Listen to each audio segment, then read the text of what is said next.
तो कहानी शुरू होती है कंस्ट्रक्शन साइट पर, जहाँ लोग बहुत शोर शराबा कर रहे होते हैं। लोगों की शिकायत होती है कि साइट पर काम करने वाले पूरी रात बहुत शोर मचाते हैं, जिससे उनको बहुत तकलीफ होती है। तो उनकी शिकायत को दूर करने के लिए एक प्यारी सी लड़की, जो एक सिविल सर्वेंट है, उनको शांत कराने की कोशिश करती है। इसी शोर शराबे में अचानक साइट पर काम करने वाला एक बेचारा मजदूर गिरकर मर जाता है। उसकी मौत पर कोर्ट में कंस्ट्रक्शन कंपनी के मालिक के खिलाफ बहुत बड़ा केस हो जाता है, और ये केस मरने वाले मजदूर की बीवी उस मालिक पर करती है। अब वहां पर एंट्री होती है कहानी की मेन कैरेक्टर की, सू जिन, जो कंस्ट्रक्शन कंपनी के मालिक के लिए केस लड़ा होता है। केस वाले दिन की सुनवाई से एक रात पहले दिखाते हैं कि सू जिन अपनी कैबिन में अकेले बैठकर केस की तैयारी कर रहा होता है कि अचानक कमरे की फिजा ही बदल जाती है। सब कुछ ठंडा पड़ने लग जाता है और एक खून से लथपथ औरत के हाथ सूजन के हाथों को पकड़ लेती है। यही नहीं, वो हाथ फिर सूजन के गालों को सहलाने लग जाती है और सूजन उस हाथ से बात करता है। वो उसे कहता है कि लाल हाथ, मुझे काम के दौरान तंग ना किया करो। और उस हाथ से बात करते दौरान जब सूजन का कुलीग कमरे के अंदर आता है तो लाल हाथ गायब हो जाती है। अगले दिन कोर्ट में सूजन कंस्ट्रक्शन वर्कर वाले केस को बहुत आसानी से जीत जाता है, जिसकी उम्मीद किसी को नहीं होती क्योंकि केस बहुत सख्त होता है। वहां पता चलता है कि दरअसल सूजन एक बहुत काबिल वकील होता है और शहर के सबसे बड़े वकीलों में माना जाता है।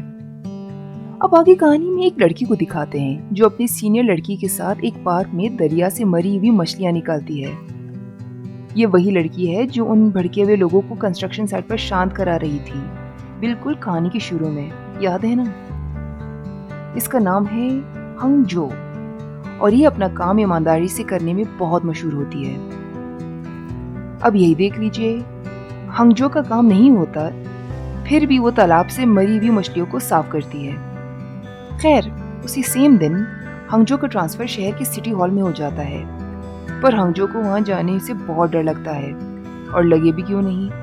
उसका ट्रांसफर जब पिछली बार सिटी हॉल में हुआ था तब उसने अपनी सीनियर ऑफिसर के खिलाफ शिकायत कर दी थी, जिसकी वजह से उनकी प्रमोशन रुक गई थी। अब फिर हंगजो को उन्हीं के साथ काम करना था।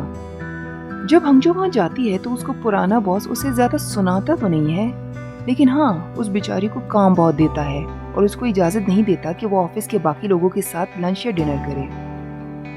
हंगजो बेचारी पहले ही दिन अकेले खाना खाती है, और जब लंच पर जाती है तो हंगजो रेस्टोरेंट के सामने से एक बहुत ही हैंडसम आदमी को दिखती है और इसे देखती ही रह जाती है। ये आदमी भी उसी बिल्डिंग में काम करता है जहाँ हंगजो काम करती है। ये आदमी उसे इतना पसंद आता है कि हंगजो उसको एक नाराज शख्स से बचाती है जो सिटी सेंटर के बाहर उस पर गुस्से में पानी फेंकने की कोशिश करता है, और इसी वाकये के बाद हंगजो और उस आदमी में दोस्ती हो जाती है। खैर, कहानी आगे बढ़ती है और दिखाते हैं कि एक ब्लॉगर लड़का एक सुनसान मंदिर में रात के वक्त अकेले जाता है और वहाँ अपनी और मंदिर की वीडियोस बनाता है। वो बताता है कि ये मंदिर बहुत पुरानी मंदिर है और यहाँ पहले भी लोग अपनी जान गंवा चुके हैं। वीडियो बनाते बनाते उसे बहुत सी अजीब आवाजें सुनाई देती हैं, जिसे डरकर वो बाहर की तरफ भागता है और इसी दौरान बहुत बुरी तरह गिरकर मर जाता है। इसकी मौत पर बहुत बड़ा बवाल खड़ा हो जाता है। लड़की के माँ बाप सिटी सेंटर आकर बहुत शोर करते हैं और वहाँ हंगजो के खड़ूस बॉस को कहते हैं कि वो एक्शन ले और गवर्नमेंट से कहे कि वो मंदिर गिरा दें। उस मंदिर पर श्राप है और वो नहीं चाहते कि मजीद लोग वहाँ जाकर अपनी जान गंवा दें। इसी बवाल में हंगजो सामने आती है और कहती है कि मंदिर वाला इलाका उसके अंडर आता है, वो मंदिर को परमिशन लेकर तोड़ देगी। वो बेचारी इतना बड़ा काम इसलिए अपने जिम्मे लेती है ताकि उसका खड़ूस बॉस उससे खुश हो जाए और उसे दूसरों के साथ खाना खाने की इजाजत दे दे।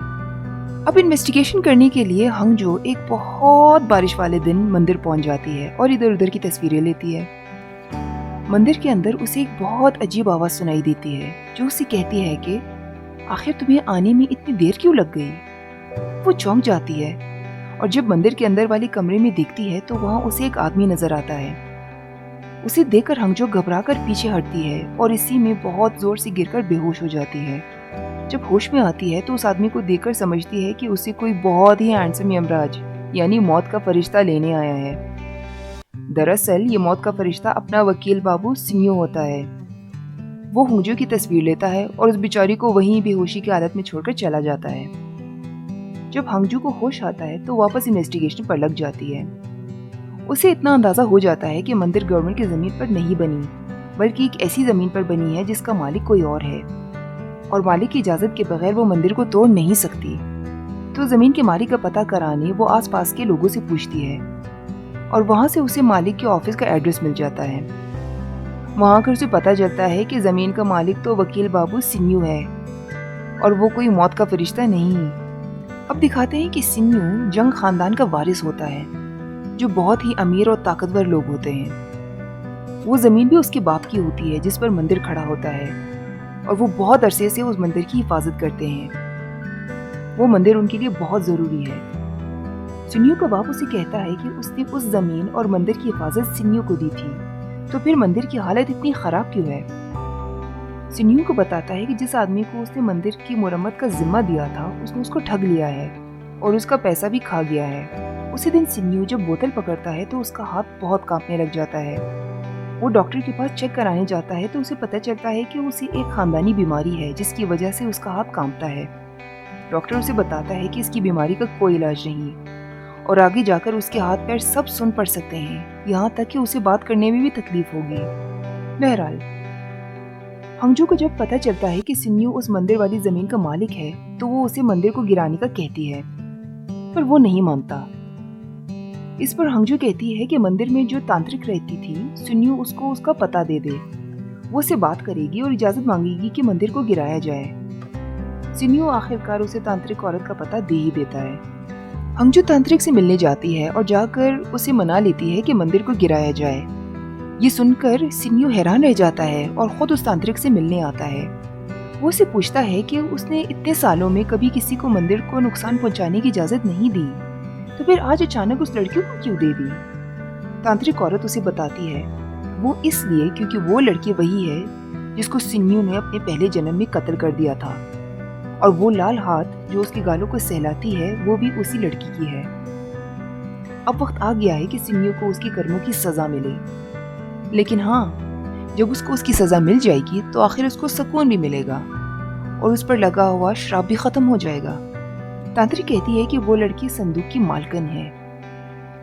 सिन्यू पूछता है कि कौन सा संदूक, तो वो उसे बताती है कि संदूक के बारे में बहुत जल्द उसे पता चल जाएगा। ये सुनकर सिन्यू वहां से निकलकर मंदिर को जाता है और एक आखिरी पूजा रखवाकर मंदिर को गिरा ही देता है। वहां से उसे एक संदूक मिलता है जो मंदिर के नीचे दफन होता है, और वो उसे अपने साथ लेकर आता है। दूसरी तरफ हंगजू मंदिर के गिरने पर बहुत खुश होती है और अपने बॉस को खुश करने के लिए उनके पास जाती है, पर उसे पता चलता है कि इतनी बड़ी कामयाबी के बाद भी उसका बॉस उससे खुश नहीं, और सब ऑफिस वाले मंदिर के गिरने की खुशी में पार्टी करने गए हैं उसके बगैर। उसको इस बात पर बहुत दुख होता है और वो बहुत रोती है। इसी टाइम सिन्यू उसके पास आता है और अपने साथ जाने को कहता है। तो दोस्तों, इसके साथ एपिसोड 1 खत्म हो जाता है, और अब दूसरी वीडियो में फिर मैं आपको दूसरे एपिसोड की कहानी सुनाऊंगी। तब तक अपना ख्याल रखिए।